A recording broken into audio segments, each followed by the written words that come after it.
오늘 제가 나눠드린 그 핸드아웃 139페이지를 보겠습니다. 그 제3장 하나님의 영원한 작정은 8항까지 있습니다. 우리가 5항까지 공부했거든요. 6항, 7항, 8항이 있는데 제가 그동안에 계속해서 말씀드렸기 때문에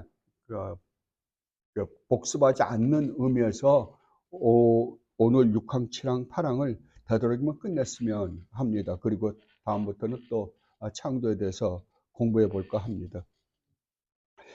그러면 그 전에 우리가 공부했던 1항서부터 5항까지를 다시 한번 간단하게 읽어보도록 하겠습니다. 왜 자꾸만 제가 여러분에게 이 리피드해서 자꾸만 읽냐 그러면은 여러분들이 자꾸만 여기 안에 있는 의미가 무엇인가를 저희도 공부했잖아요. 의미가 무엇인가를 여러분들이 분명히 알아야만이 하나님께서 영원전에 창조하신 이 창조 계획이 창조가 시작되면서부터 이게 어떻게 펼쳐지는지를 우리가 알 수 있고, 그래야만이 이 세상에서 지금 진행되어 있는 모든 과정을 성경을 가지고 우리가 올바로 이해할 수 있기 때문에 여러분들에게 자세하게 설명해 드리는 것입니다.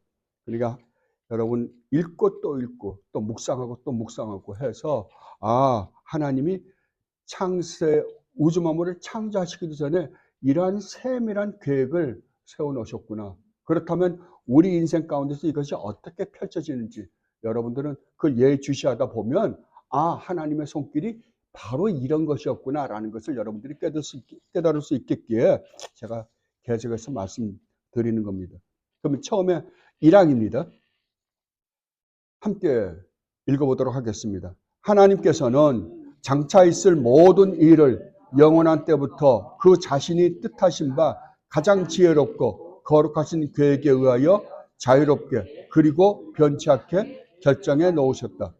그러나 하나님은 죄의 조성자가 아니시며 피조물들의 의지를 침해하시는 이도 아니시다. 도리어 죄의 원인들의 자유나 우발성을 제거시키지 않고 오히려 확립하시는 분이시다. 자, 이 1항에서 우리가 깨달을 수 있는 것은 이 세상에서 일어날 모든 일, 창조로부터 이 세상 종말까지 일어날 모든 일은 하나님께서 어떻게 했다고요?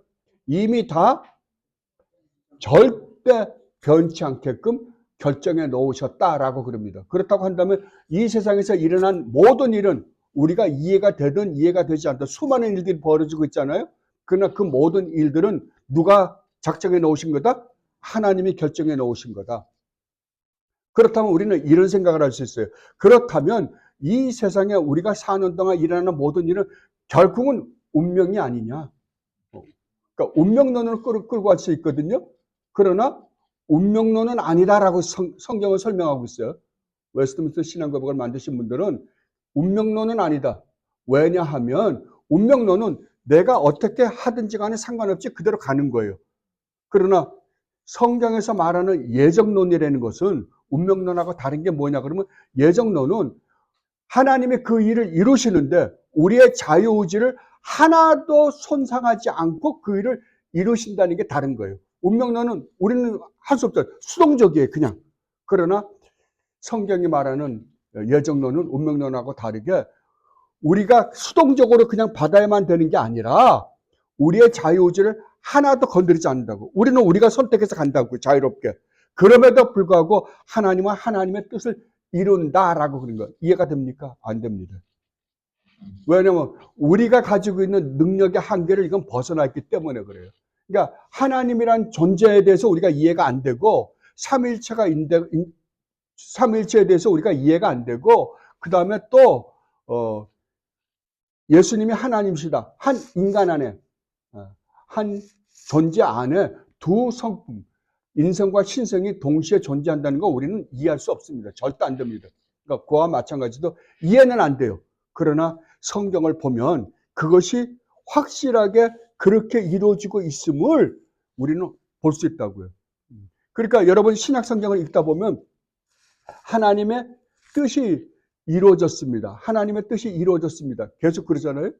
또 하나님 뜻이 이루어졌다는 건 하나님이 영원전에 계획해 놓으신 게 이루어졌다는 일이거든요.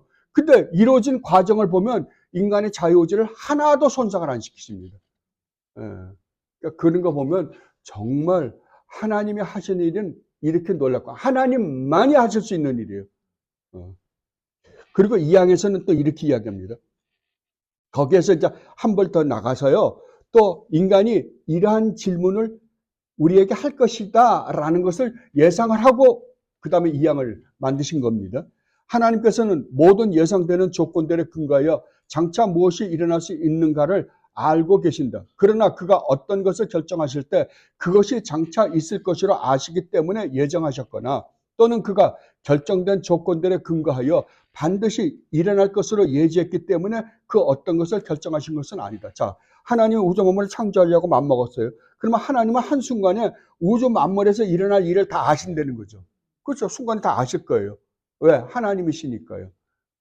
그렇다고 한다면 하나님은 내가 창조를 딱 하면 여기서 일어나는 일들이 이렇게 일어날 거야. 그러니까 그래 이것을 결정하자라고 하지 않았다는 거죠. 뭐가 앞선다? 예지보다도 일어날 일보다도 하나님이 먼저 결정했다는 거예요. 그러니까 그런 이야기가 나올까봐 이렇게 말씀하신 거예요. 그러니까 그러면 이 세상에서 일어나는 일이 하나님이 처음에 계획을 세우셨을 때 어떤 도움을 줬다 안 줬다? 아무것도 도움을 안 줬다는 거예요. 순수하게 하나님이 모든 것을 계획시키고 하나님이 결정된 일이다라는 거예요, 지금. 그 다음 사망은 이렇게 이야기하고 있습니다. 사망 같이 한번 읽어보도록 하겠습니다. 하나님의 결정, 작정에 따라 하나님은 그의 영광을 나타내시기 위해서 어떤 사람과 천사들은 영원한 생명에 이르도록 예정되고 다른 이들은 영원한 사망에 이르도록 예정되어 있다. 자, 여기서 사망에서 말한 것은 그러면 하나님의 우주 만물을 창조하시고자 했을 때 하나님의 의도, 목적은 무엇이었는가 이거예요. 뭐라고요? 하나님의 영광이라고요. 그러면 하나님이 우주 만물을 창조하신 모든 그것을 우리를 위해서 창조했어요? 아니면 하나님 자신을 위해서 창조했어요? 하나님 자신이라는 거죠. 하나님 자신이. 근데 우리가 이해를 할 때 자꾸만 누구를 중심해서 이해하려고 그러냐면 우리를 중심해서 이해하려고 그래요. 그래서 여러분이 항상 성경을 읽을 때에도 하나님의 입장에서 읽으세요. 하나님의 입장에서 읽으면 여러분들이 정말 인간이 이렇게도 쓰레기만 또 못한 벌레만 또 못한 짓을 하나님 앞에서 하고 있는데도 불구하고 그들을 사랑하시고 그들에게 자비와 은혜를 베푸시는 하나님의 그 놀라운 손길을 여러분들은 볼 수 있어요. 그래야만이 내가 하나님 앞에 무슨 짓을 했는가를 알아요. 그러니까 하나님의 입장에서 보지 않고서는 내가 저지른 죄가 얼마나 무시무시한 죄인지를 우리는 미처 모른다고요. 오늘 목사님이 아까 읽어주신 그 로마서 5장, 6장으로 넘어가는 과정 속에서도 그러잖아요. 인간은 자기가 저지른 죄가 뭔지 몰라요. 죄가 많은 곳에 은혜가 많다는 것은 우리가 아까 목사님께서 말씀하셨듯이 우리가 은혜를 더 받으려면 그러면 우리가 죄를 더 지면 은혜가 더 오겠네 라는 의미가 아니라 너희가 얼마나 무시무시한 죄를 지었는지를 알아내는 거거든요. 우리는 이미 우리가 감당하기 어려울 만큼 하나님 앞에 죄를 지었어요. 엄청난 죄를 지었다고요.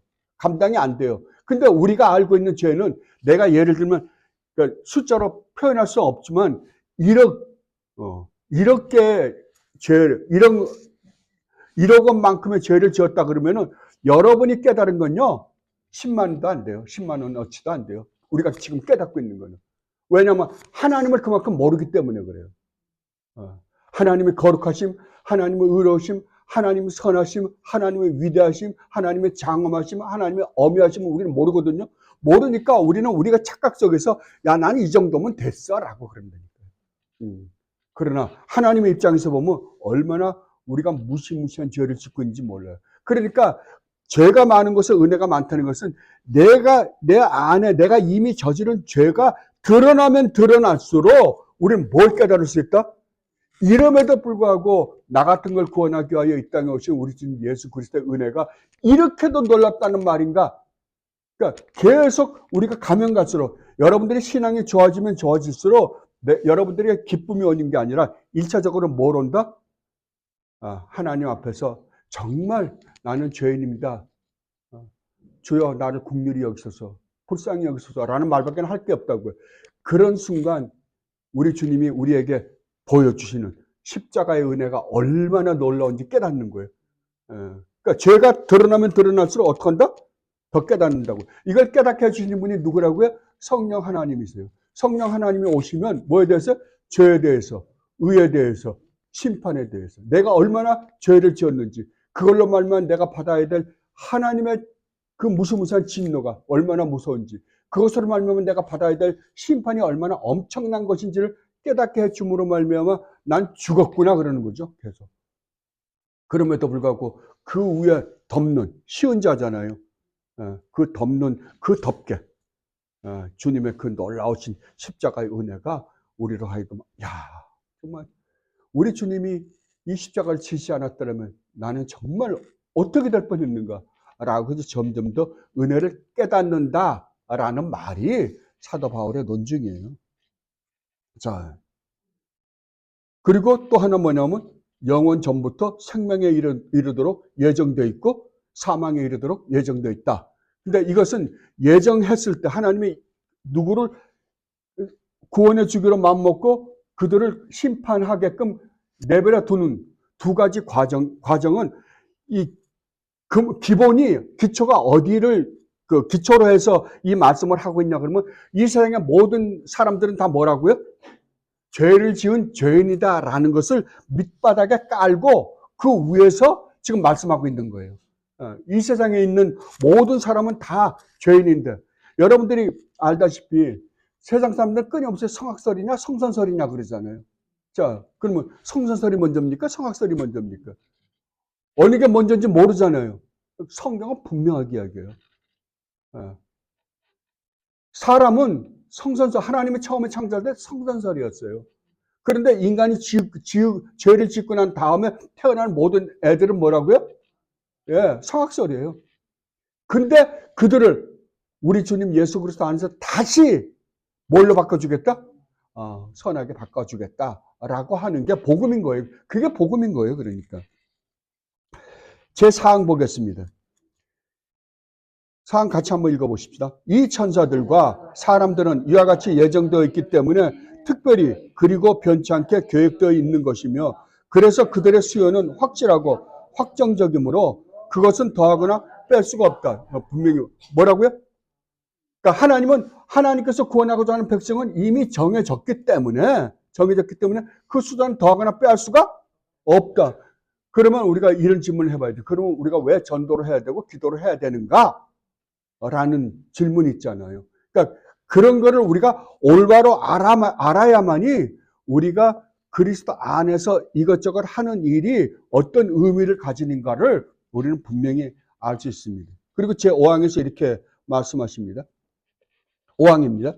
하나님께서는 생명에 이르도록 예정되어 있는 사람들을 창세전 세상의 기초가 놓이기 전에 자신의 영원하고 변함없는 목적과 그리고 그 뜻의 은밀한 계획과 선하시고 기쁘신 뜻을 따라서 오직 그의 거저주시는 값없는 은혜와 사랑에 근거하여 그리스도 안에서 선택하시어 영원한 영광에 이르게 하셨으며 그리고 모두 그의 영광스러운 은혜를 찬미케 하셨다. 그러나 이러한 것은 믿음 또는 선한 행위 또는 그들 안에 있는 인내 또는 피조물들 안에 있는 어떤 다른 것들은 하나님을 감동시켜 저희들을 선택하게 하는 조건들이나 원인이 아니다.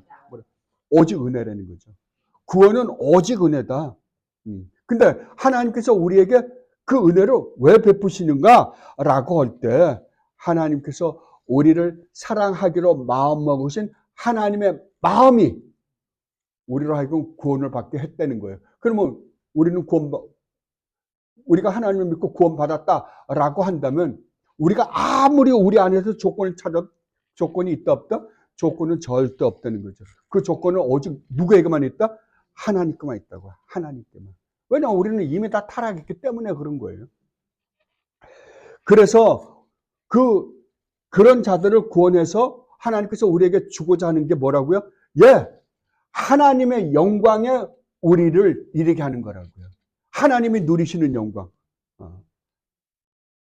하나님이 우리 주님에게 주신 그 영광을 우리도 똑같이 누리게 해주기 위해서 그렇다라고 지금 이야기를 하고 있습니다. 그러니까 너무 놀라운 거죠. 이거는 천사들에게는 안 준 겁니다. 그리고 마지막에 하나님을 감동시켜 저희들을 선택하게 하는 조건들이나 원인은 우리에게 없다라고 확실하게 말해놓고 이제 6항으로 넘어갑니다. 자, 6항 함께 읽어보십시다요. 하나님께서 택한 자들을 영광에 이르도록 작정하신 것처럼 그는 그의 영원하고 가장 자유로운 뜻과 의사에 의하여 그것을 위한 모든 방법들을 미리 정하셨다.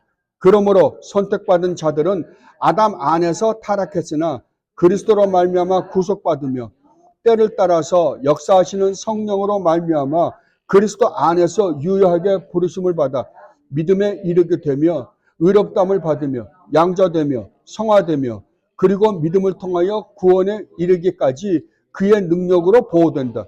이처럼 오직 택함받은 자 외에는 다른 아무도 그리스도로 말미암아 구속받거나 유효하게 부르심을 받거나 의롭다함을 받거나 양자되거나 성화되거나 구원받지 못한다. 아멘. 여기서 이 문장을 우리는 세 개로 나눠서 생각해 볼 수 있거든요. 첫째 문장은 하나님께서 택한 자들을 영광에 이르도록 작정하신 것처럼 그는 그의 영원하고 가장 자유로운 뜻과 의사에 의하여, 지금 계속해서 그 말씀 하신 거잖아요. 그런데 그것을 이루기 위한 모든 방법, 수단들을 어떻게 하셨다? 하나님이 정하셨다고요. 요저번에 우리가 5항을 공부할 때 했잖아요. 그 수단과 방법을 뭐로 했다? 예, 기도와 하나님의 말씀, 전도라는 하나님의 말씀을 통하여 이루시기를 기뻐하시다. 그래서 우리가 기도도 하고 또 우리가 전도도 하는 것이다 라고 말씀드렸습니다. 그런데 비번을 한번 보면 아주 놀라운 거, 오늘 우리가 공부한 거 바로 이게 비번입니다. 오늘 목사님 설교하실 때 그리스도의 족보다라는 말씀을 가지고 오늘 계속 설명하신 게 이거예요. 그러므로 선택받은 자들은 아담 안에서 타락했으나 그리스도로 말미암아 구속받으며 때를 따라서 역사하시는 성령으로 말미암아 그리스도 안에서 유효하게 부르심을 받아 믿음에 이르게 되며 의롭다함을 받으며 양자되며 성화되며 그리고 믿음을 통하여 구원에 이르기까지 그의 능력으로 보호된다. 아멘. 여기서 하나님께서 우리를 구원하시는 방법, 요저번에 수단을 공부했잖아요. 구원하시는 방법을 어떻게 구원하시는가라고 할 때 첫 번째는 그리스도 안에서 우리를 구원하시기를 기뻐했다. 그러니까 그리스도 안입니다. 다른 말로 하면 그리스도와 우리가 하나가 되게 해서 그러셨다. 그런데 또 다른 한 방법은 뭐냐 그러면 성령으로 말미암아. 그러니까 그리스도가 이 땅에 오셔서 하신 일로 말미암아 우리가 그리스도 안에서 구원을 받는 것뿐만 아니라 그 구원을 우리에게 적용시키실 때 누가 하신다? 성령 하나님 하신다는 거예요. 그러면 우리의 구원은 우리가 삼위일체를 믿잖아요. 성부 하나님, 성자 하나님, 성령 하나님. 그런데 성경을 이렇게 들여다보면 하나님이 우리 구원을 하시기 위하여 한 분 하나님만이 동원된 게 아니라 세 분 하나님이 다 동원되어서 그 일을 이루신다라고 지금 이야기하는 거예요. 분명히 하나님이 계획 세우셨어요. 성자 하나님이 오셔서 그 일을 완성하셨어요. 우리는 몰라요. 성자 하나님이 오셔서 창세전에 택하신 백성들을 당신 품 안에 안고 주님께서 우리가 이룰 수 없는 모든 것들을 다 이루시고 우리를 구원했어요. 그러면 우리는 모르잖아요. 내가 구원을 받은 하나님의 백성인지 아닌지 난 몰라요. 그러면 내가 구원받은 하나님의 백성인지 아닌지 어떻게 아느냐? 성령 하나님이 오셔서 우리 안에 들어오셔서 우리로 하여금 성자 하나님께서 이루신 그 일을 우리에게 적용시킴으로 말미암아 우리가 깨닫게 되는 거예요. 아, 내가 창세전에 하나님의 택하심을 받고 구원받은 하나님의 백성이 구나라는 것을 그때 깨닫는다는 거죠. 그러니까 처음서부터 시작을 누가 하신 거예요? 하나님이요. 그런데 마지막도요. 하나님이요. 그러니까 구원은 전적으로 하나님의 주권적, 절대적 주권에 의해서 이루어지는 것이다. 라고 지금 말씀을 하시는 겁니다. 여러분들이 집에 가셔서 여기에 제가 소개해드린 성경 구절들을 잘 읽으세요. 이것만 읽는 게 아니라 수없이 많은데도 불구하고 그 중에서 몇 구절들을 뽑은 거거든요. 여러분들이 읽고 또 여기서 아실 스포럴 목사님이 해설하는 해설도 여러분들 집에 들어가서 읽으십시오. 제가 그것까지는 안 할게요. 그리고 하나님이 영원한 작정을 이루시는 수단은 여전번에 우리가 공부했던 것처럼 전도와 기도를 가지고 그 하나님의 그 구속 역사를 이루시기를 기뻐하셨다라고 지금 소개하고 있습니다. 그리고 세 번째는 심판은 아담 안에서 모든 사람이 타락함으로 시작되고 구원은 그리스도 안에서 이루어진다. 이거 오늘 우리 목사님이 그 로마서 5장을 가지고 설명했잖아요. 고린도전서를 한번 가보십시다. 그러면 고린도전서 15장입니다.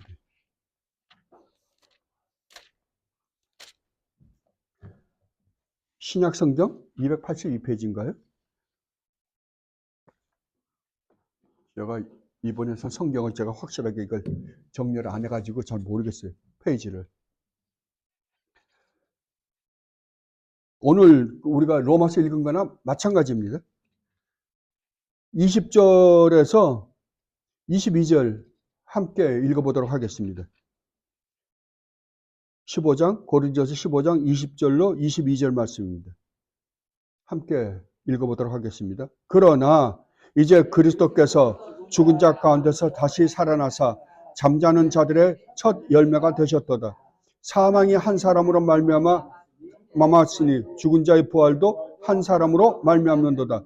아담 안에서 모든 사람이 죽은 것 같이 그리스도 안에서 모든 사람이 삶을 얻으리라. 아멘. 하나님이 처음에 아담과 하와를 창조하셨을 때 아담을 인류의 대표로 세우셨다는 거예요. 그래서 아담이 하나님 말씀에 순종을 해서 올바로 하나님 뜻을 쫓아 살면 하나님은 모든 인류를 다 구원하시기로 기뻐하셨다는 거거든요. 그런데 아담은 어떻게 했어요? 실패했어요. 그렇다면 아담 안에서 태어난 모든 자들은요. 아담이 조상인데 아담과 하와가 조상이잖아요. 그러면 아담 안에서 태어난 모든 자들은 여러분 왜 여러분 손 씨고 김 씨고 신 씨고 그래요? 이 씨고 성이 다 다르잖아요. 왜 그래요? 이 씨 집안에서 태어났으니까요. 손 씨 집안에서 태어났으니까 손 씨인 거잖아요. 아담 안에서 태어난 모든 자들은 그 아버지가 누구예요? 조상이 누구예요? 아담이에요. 근데 아담이 어떻게 됐어요? 하나님의 말씀을 거역함으로 말미암아 이제 하나님과 원수지간이 되었어요. 버림받은 자가 된 거예요. 그걸 타락이라 그래요. 그렇다면 아담의 후손으로 태어난 모든 자들은요. 다 타락한 자죠. 모두가 다 아담의 죄를 짓는 순간 그 후손으로 태어난 모든 자는 죄인이 된 거예요. 자, 창세기 5장을 한번 가보십시다.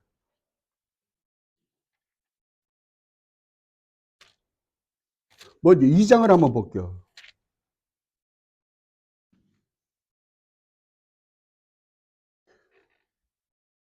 그러니까 창세기 1장 1절로 2장 3절까지는 하나님께서 전체 우주 만물을 창조하시고 일곱째 날에 쉬신 이야기가 기록되어 있습니다. 이건 포괄적이죠.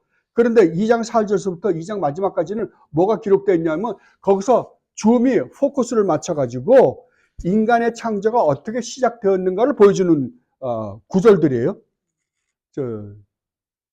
4절 보겠습니다. 2장 4절입니다. 오늘 이거 목사님이 설교해 주신 거예요. 이것이 천지가 창조될 때, 그러니까 앞에서 말씀하셨던 이것이 천지가 창조될 때 하늘과 땅의 내력이니, 여기서 내력이 나오죠. 이 내력은 뭐에 대한 내력이에요? 천지가 창조될 때 태초에 이 말이에요. 여호와 하나님이 땅과 하늘을 만드시던 날에, 그리고서 이제 그 다음에 인간의 창조를 기록한 거예요. 그런데 5장으로 한번 가보세요.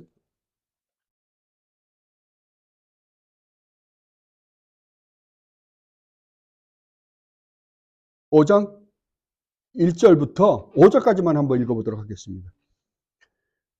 이것은 아담의 뭐예요? 족보예요.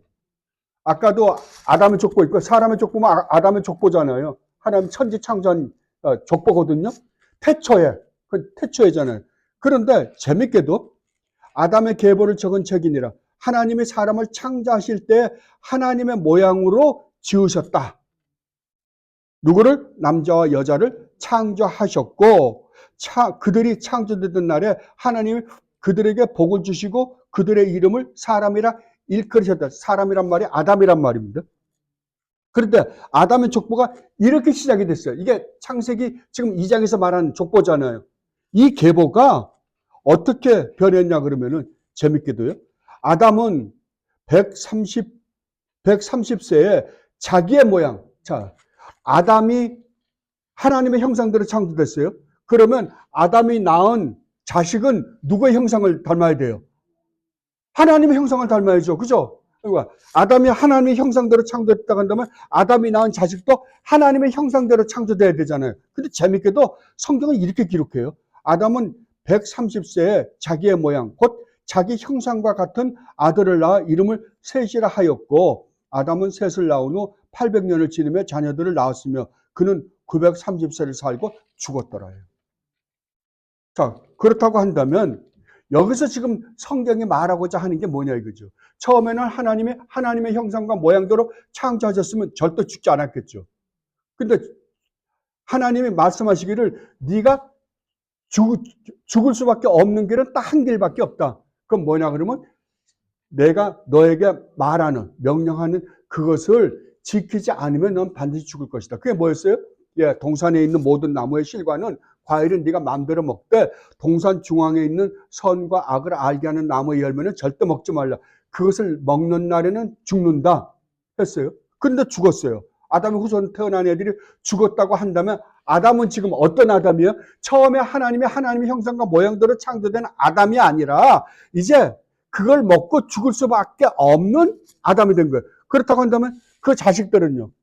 아담이 죄를 지은 죄인의 형상을 닮은 자들이 태어남으로 말미암아 다 어떻게 됐다? 죽었더라. 얼마나 살았어요? 1000년 가까이 살아요. 여러분 오래 살고 싶잖아요. 요새는 100세 시대라며요.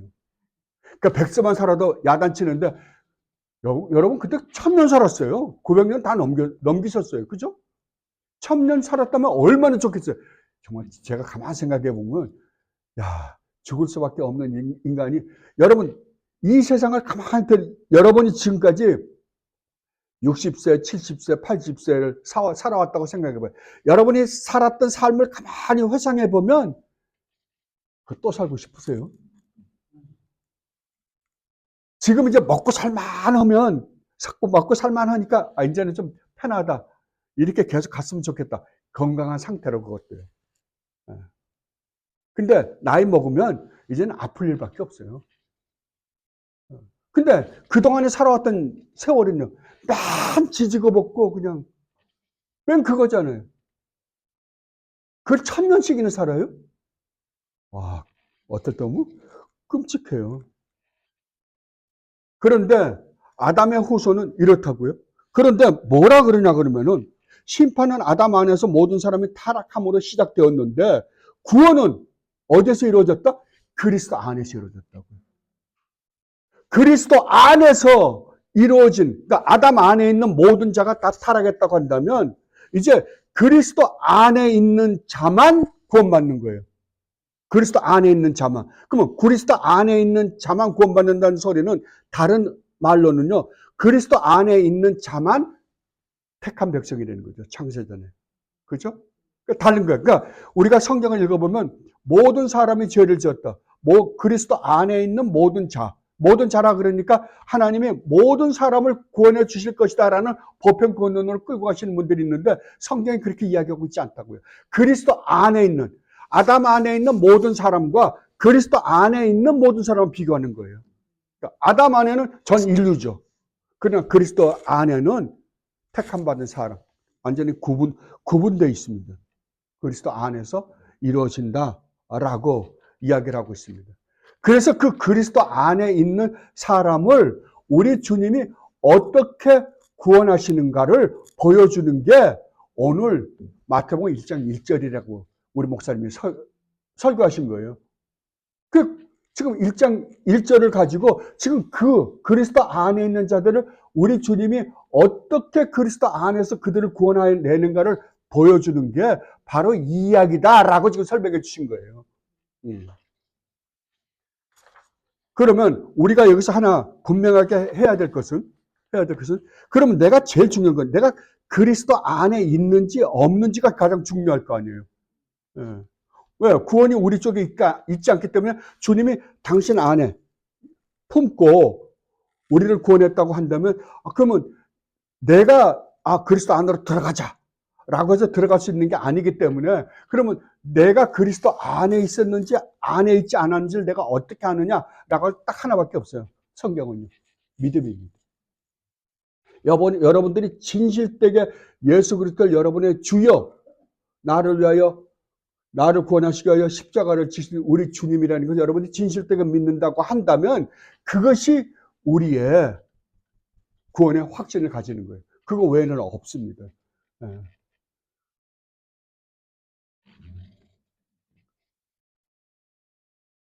그래서 여기서 말하는 것은 그리고 또 뭐라 그러냐 그러면은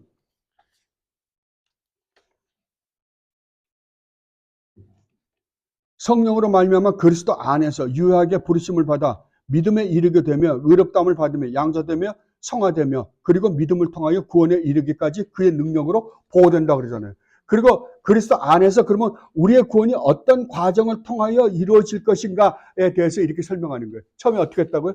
하나님께서 택하셨다고요. 예정하셨다고요. 그러니까 어느 날 하나님께서 택하신 백성에게는 하나님이 찾아와서 부르시는 일이 있다는 거죠. 그러니까 이 세상에 복음이 선포되잖아요. 선포되는데 그 복음을 듣고 이게 바로 나에 관한 이야기네? 내 이야기네? 라고 들을 수 있는 자는 누구로 말미암는다? 성령 하나님으로 말미암는다는 거죠. 그러니까 복음이 전 세계에 선포되는 것을 우리가 외적 부르심이라고 한다면 이게 바로 내 이야기네? 라고 깨닫는 사람, 성령 하나님이 그 안에 들어가서 깨닫게 해 주시는 사람, 주시는 사람들을 뭐라 그러냐면 내적 부르심이다. 또 다른 말로는 효과적 부르심이다 라고 이야기하는 거예요. 자, 그래서 성령 하나님이 들어가서 그들의 허물과 죄로 죽었던 그들을 살리시고 나니까 하나님의 말씀이 들리는 거예요. 맞아. 이 말씀이 맞아. 우리가 배우는 게 아닙니다. 성령 하나님으로 말미암아 우리가 인식하는 거예요. 그러자 우리에게서 나오는 반응이 뭐다? 믿음을 고백하고 회개하는 거예요. 왜 이걸 회심이라 그러냐면 믿음과 회개는 동전양면이에요. 어느 게 먼저인지 몰라요. 근데 이것은 이 구원의 과정은 꼭 이렇게 일어난다는 거 아닙니다. 이게 논리적으로 설명하는 거예요. 시간적으로는요. 한 번에 일어나죠. 이미 우리는 예수 그리스도 안에서 이미 끝난 사건이에요. 끝난 사건을 우리 안에서 적용시키는 과정에서 이게 논리적으로 어떤 과정을 거칠까라는 것을 생각해서 풀어내 보여준 거예요. 이거를 사도 바울이 로마서에서 이미 우리에게 한 번 가르쳐 준 걸 가지고 이걸 세부적으로 이렇게 나누진 않았거든요. 그러니까 대충 큰 틀에서 이야기한 것을 우리 믿음의 선배들이 생각해보고 이거를 한번 이렇게 펼쳐 본 것에 불과합니다. 그러자 믿음과 회개를 고백하자 하나님이 의롭다고 인정해 주시고 그 다음에 그들을 하나님께서 양자 삼으시고 그리고 그들이 하나님의 자녀임을 알자 새로운 피조물이 되었잖아요. 아까 목사님 말씀 새로운 피조물이 되자가 아니에요. 이미 새로운 피조물이 된 사람들이에요. 새로운 피조물이 된 사람들이 이제는 우리가 지금까지는 이 세상의 삶의 원칙과 세계관과 목적을 가지고 살았는데 이게 아니구나 라고 깨닫고 이제는 하나님 말씀에 순종하며 살기를 원하고 그렇게 살려고 노력한다는 거죠. 그럼 우리가 뭐라 그러냐 그러면 성화라 그러는 거예요. 성화는 우리가 점점 자라가는 거 아니에요. 자라가는 게 아니라 우리가 하나님 사람임을, 하나님의 백성임을 깨닫고 그 은혜로 우리가 구원받은 놀라운 은혜를 입은 자임을 깨달은 자들이 하나님의 뜻을 살려고 이를 악물고 싸우는 걸 우리가 보통 성화다라고 그러는 거예요. 그런 자를 우리 주님께서는 궁극적으로 그들을 영화롭게 하신다. 하나님의 영광에 이르게 하실 것이다. 라고 이야기하는 겁니다. 그러니까, 그런데 재미나는 거, 성경을 보면 재미나는 건 뭐냐면 이미 너희는 그리스도 안에서 영광스럽게 되었다라고도 하고요. 그 구원의 과정 속에 너희는 구원을 이루어가는 과정 속에 있다라고도 하고요. 앞으로 구원을 받을 것이다. 라고도 얘기해요. 세 시제가 한꺼번에 있습니다. 다른 말로 하면 이미 그리스도 안에서 이루어진 구원이 우리 안에서 과정을 거쳐서 이루다가 결국 그 구원을 완성할 것이다. 그런데 그 구원을 완성하시는 분이 누구냐? 우리가 아닙니다. 우리가 아닙니다. 요한복음으로 한번 가볼까요? 요한복음 6장에 보면 아주 이야기를 잘 해놓으셨습니다.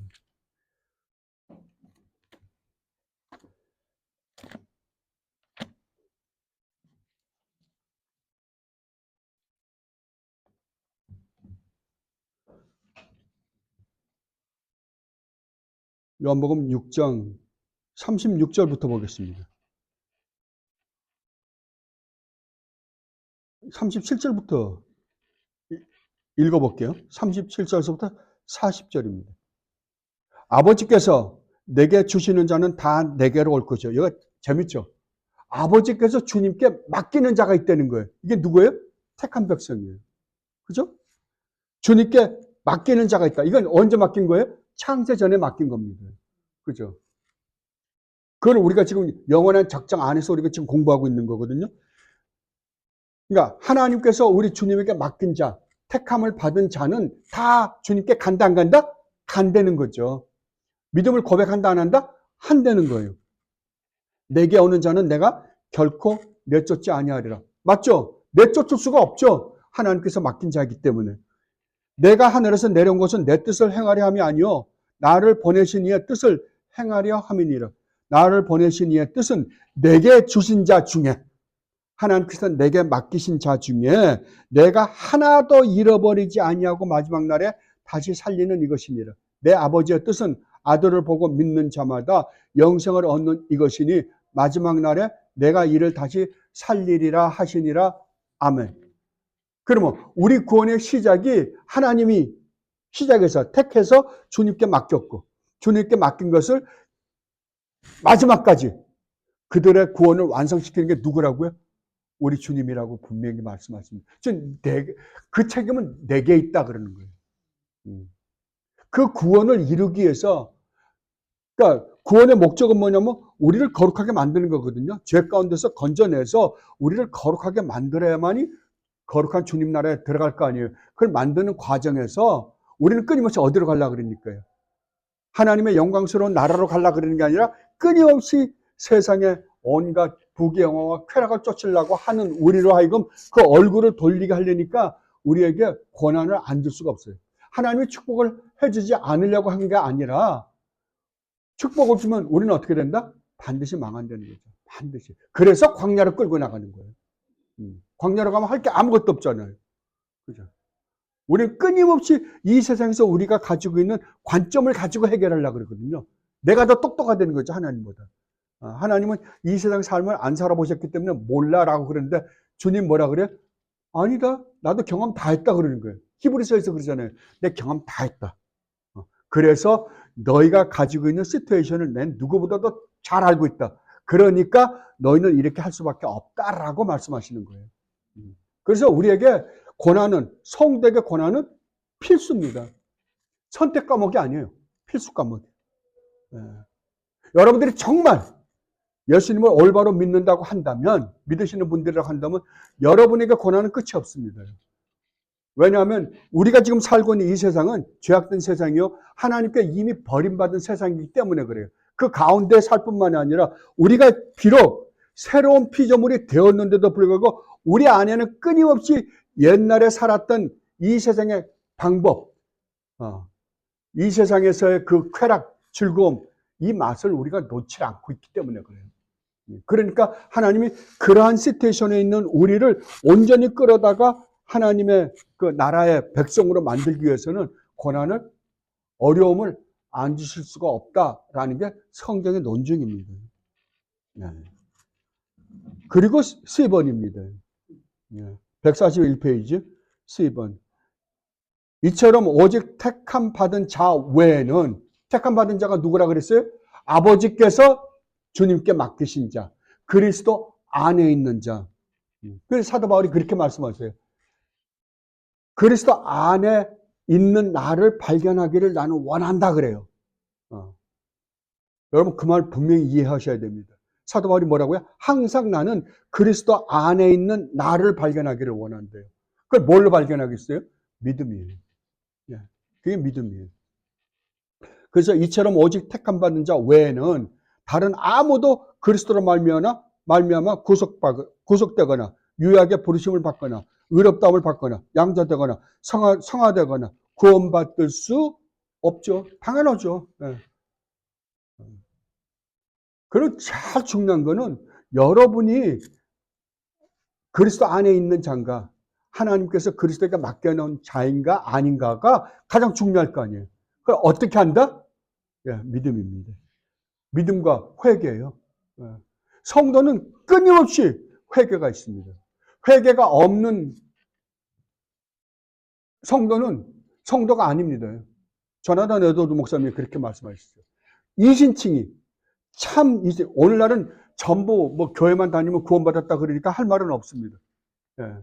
믿음으로 의롭다움을 받는다고 하니까 믿음이란 말을 어떻게 이해를 하냐면 교회 다닌다가 믿음이에요. 교회 다닌다 이퀄 믿음입니다. 아닙니다. 우리가 지금 여기서 구원의 과정에서 봤지만 구원에는 성화가 반드시 있습니다. 성화가 여러분 이거 그 순서를 보면 논리적인 순서를 보면 성화가 중생이나 회심이나 칭의 앞으로 못 갑니다. 절대요. 이게 만약에 성화가 앞으로 가면 이건 율법주의입니다. 근데 성화는 반드시 들어가는데 어디 들어간다? 믿음, 회개, 칭의, 양자됨 다음에 들어가요. 정말 너희가 오늘 목사님 말씀하신 것처럼 너희가 새로운 존재로 입히심을 받았다면, 바라면 너희가 거듭난 자라고 한다면 너희에게는 뭐가 있다? 성화가 반드시 있다.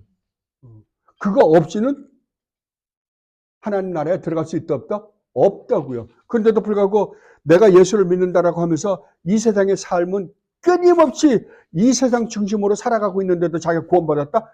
그건 거짓말이다 그래요. 그 거짓말이다라고 가장 강렬하게 이야기하신 분이 누구예요? 사도 야고보입니다. 야고보가. 분명히 말씀하시잖아요. 그건 아니다라고. 우리가 분명히 믿음으로 구원받는다. 그러나 이 믿음으로 구원받는 것은 당연하게 믿음으로 멈춰 있는 게 아니라 우리로 하여금 하나님의 말씀에 순종하고 하나님 뜻조차 살고자 노력하는 사람이 된다라고 이야기하는 거예요. 그걸 확실히 할 때, 내가 구원받은 사람이구나. 그래서 조나단 에드워드 목사님이 그랬거든요. 진짜 처음에 너희가 믿음으로 의롭다움을 얻었을 때 그 믿음으로 의롭다움을 얻은 이신칭의가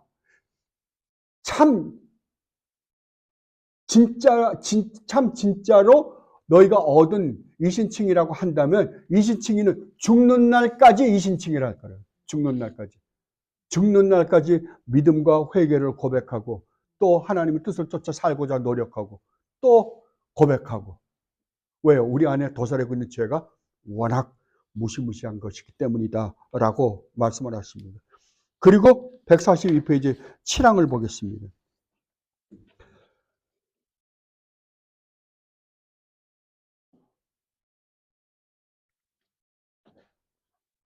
하나님께서는 피조물들 위해 행사하시는 그의 주권적인 능력의 영광을 위하여 그가 기뻐하시는 대로 긍휼을 베풀기도 하시고 거두시기도 하는 바 택함 받은 자 이외에 나머지 인류에게는 그 자신의 뜻을 측량할 수 없는 계획에 따라서 그들의 죄를 인하여 그들을 버려두시고 그리고 그들이 치욕과 진노를 당하도록 작정하시기를 기뻐하셨으니 이는 그의 영광스러운 공의를 참여하게 하십니다. 자, 여기서 말하는 것은 아까 우리가 하나님 우리를 구원하신 구원의 베이스가 어디라고요?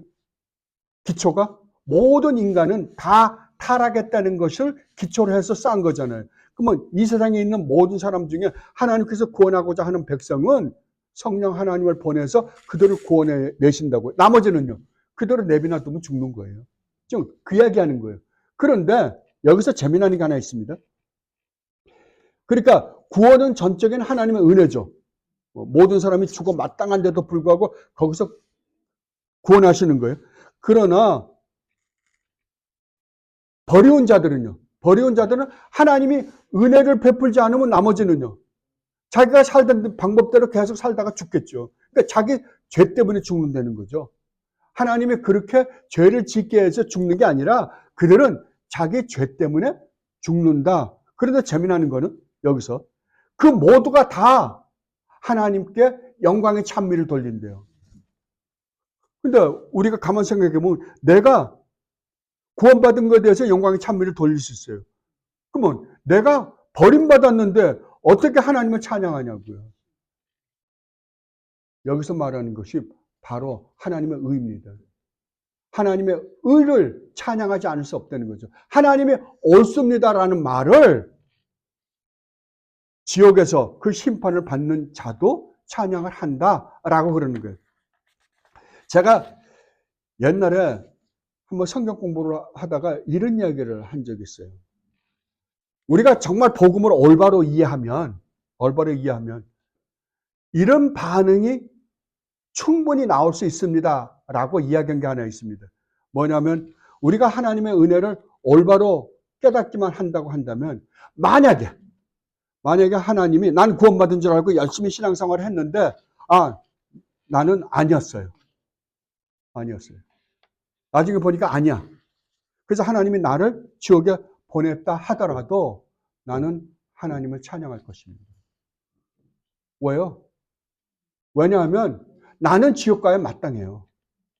왜? 그 어마어마한 하나님, 영원전부터 영원히 홀로 존재하셨던 하나님, 영광 가운데 계셨던 하나님, 그 거룩하시고 의롭고 선하신 그 하나님을 내가 얼마나 모욕하고 멸시하고 무시하고 살았는지를 내가 올바로 안다고 한다면 나는 갈개에게 찢어 죽여도 마땅해요. 이 세상에서 나를 갈개에게 찢어서 이 세상에서 가장 비참한 존재로서 하나님이 취급을 한다 하더라도 하나님은 오르세요.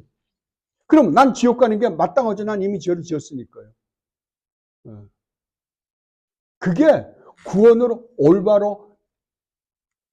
올바로 인식한 사람들의 진짜 고백이다라고 제가 말씀을 드렸더니 어떤 분이 한번 그러더라고요. 내가 지옥 가는데 왜 하나님을 찬양하냐고. 그건 하나님에 대해서 이해를 못하는 겁니다. 복음을 이해 못하는 거예요.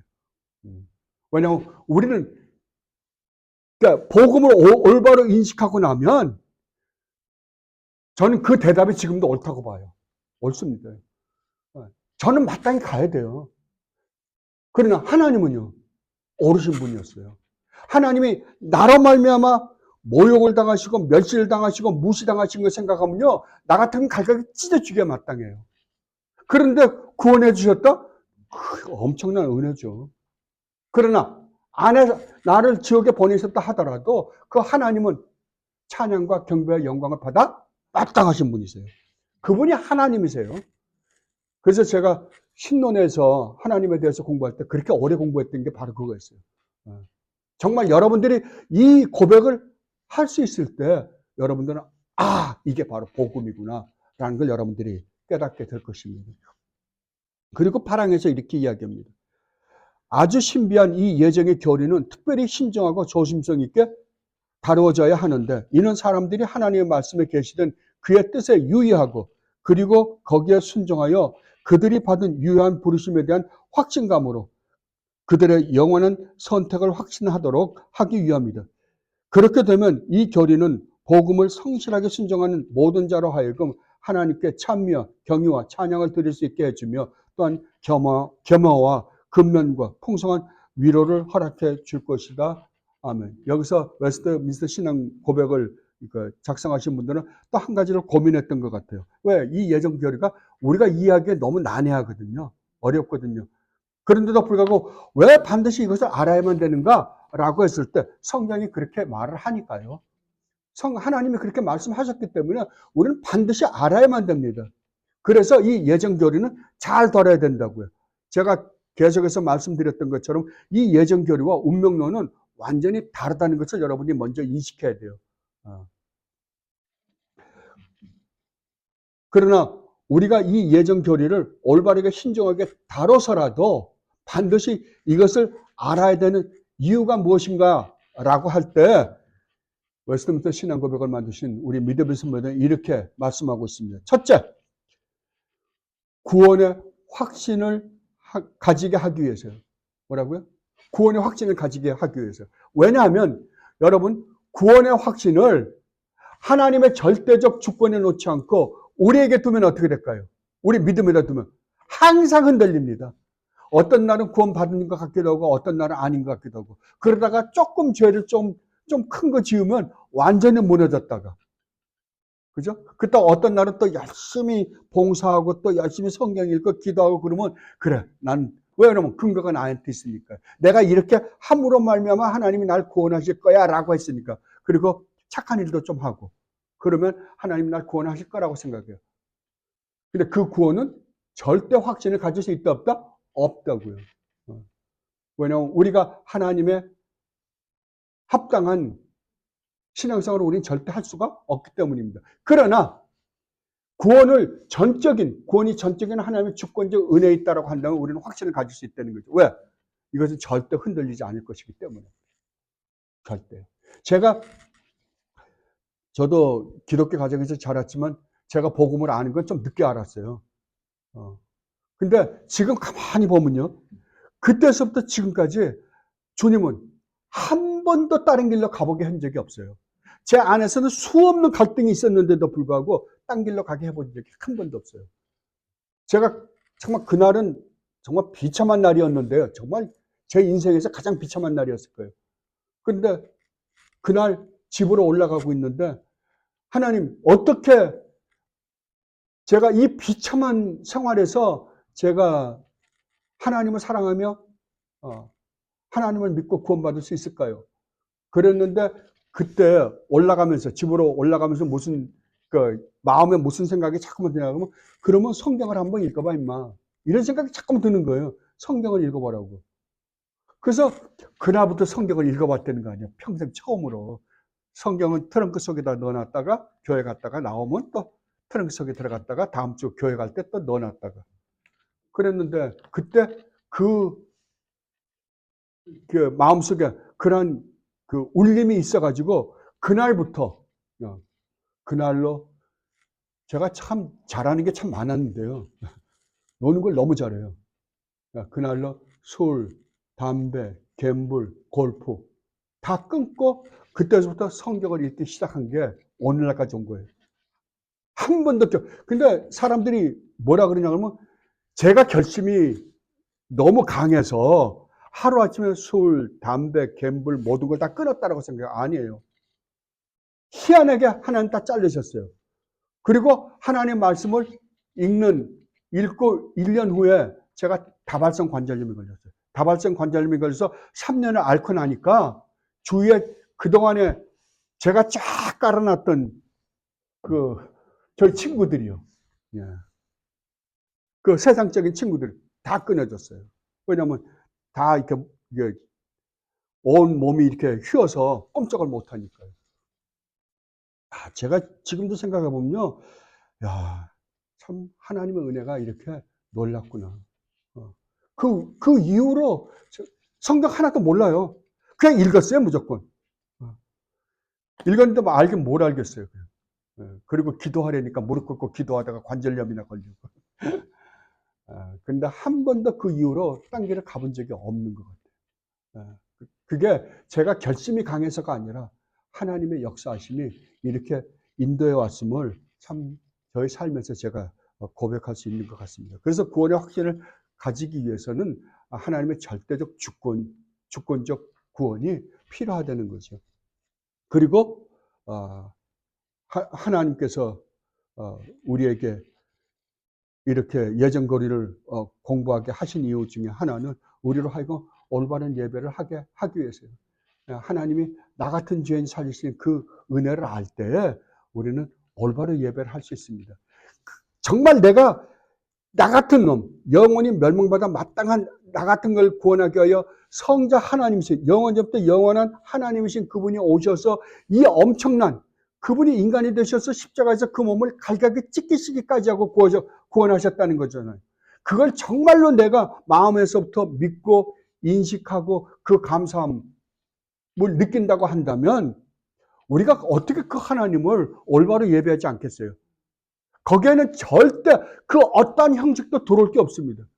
예배당이 아무리 화려하거나 아니면은 예배당에 옛날에 어렸을 적에 전 교회는 어렸을 때부터 다녔거든요. 뱃속에서부터. 그래서 옛날 어렸을 적에는 텐트 있잖아요. 텐트에 가막 깔아놓고 예배, 저희 어머니가 제가 조그만데 3살, 4살 때 끌고 가가지고 그 가마대기 앉아서 예배를 하시는데 거기 끌고 갔어요. 제가 그 기억이 어렸을 때 기억이 나거든요. 그때는 텐트에 가막 깔고 예배했어요. 그럼에도 불구하고 그 예배가 온전할 수 있는 것은 무엇 때문에? 예, 우리 주님 예수 그리스도로 말미암아 우리에게 주어진 전적인 주권적 은혜로 말미암는 이 구원 때문이에요. 그때 우리가 올바른 예배를 할 수 있지. 그래 안 하면 우리는 엄청나게 휘황찬란한 예배당을 지어놓고 그걸 성전이라 부르고 거기에서 온갖 프로그램을 만들어서 예배를 하는 형식적인 예배고 타락할 수밖에 없어요. 그러나 정말 이 복음의 의미를 올바로 깨닫는다면 우리는 그거하고는 아무 상관없는 거죠. 2명이 예배를 하건 3명이 예배를 하건 10명이 예배를 하건 100명이 예배를 하건 doesn't matter예요. 아무 의미 없어요. 우리한테는. 왜? 3명이 모이건 4명이 모이건 모여서 정말 그 하나님께서 우리에게 베푸신 그 은혜와 사랑에 감사해서 예배를 한다고 한다면 주님 그러시잖아요. 거기에 내가 함께 있으리라. 거기에 함께 있으리라. 2-3 사람이 모인 곳에 내가 함께 있겠다. 그게 참 예배인 거예요. 그래서 이 예정 교리를 올바로 공부해야 되는 이유 중에 하나가 뭐냐 그러면 올바른 예배를 하기 위해서 그렇다라고 말씀하십니다. 그리고 이 예정 교리를 올바로 알고 나면 우리의 구원을 올바로 이해할 것이기 때문에 우리의 삶이 변한다 안 변한다? 반드시 변한다고요. 반드시. 예. 정말 겸손한 삶을 살게 될 것이다 라고 이야기하는 거예요. 예. 여러분 제가 지금까지 참 오랜 시간 동안 하나님에 대해서 공부했고 예정론에 대해서 하나님의 영원한 작정에 대해서 공부했습니다. 이 2개만 여러분들이 확실하게 가지고 있으면 여러분들 기독교 다 깨우쳤어요. 나머지는 이것이 현실 안에서 하나님의 창조 피조 세계 안에서 어떻게 전개되는가를 공부하는 거예요. 그냥 이제 하나님이 창조하신다.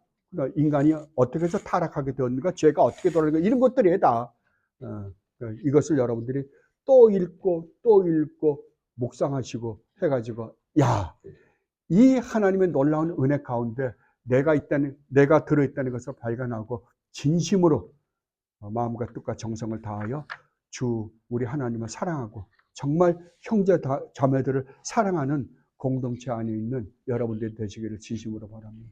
기도하겠습니다. 아버지 하나님, 정말로 감사합니다. 뭐라고 말씀을 못 드리겠습니다. 그냥 감사합니다. 감사합니다라는 말밖에는 드릴 것이 없습니다. 어떻게 저희들에게 이렇게 큰 은혜를 베풀어 주실 수 있으셨는지요. 저희가 한 짓이라고는 아버지를 모욕하고 멸시하고 무시하고 조롱한 것밖에 없는데도 불구하고 저희들에게 이 큰 은혜를 베풀으신 아버지 세자토록 영광과 존귀와 찬양을 받으시옵소서. 감사하며 우리 주님 예수 그리스도 이름으로 기도드립니다. 아멘.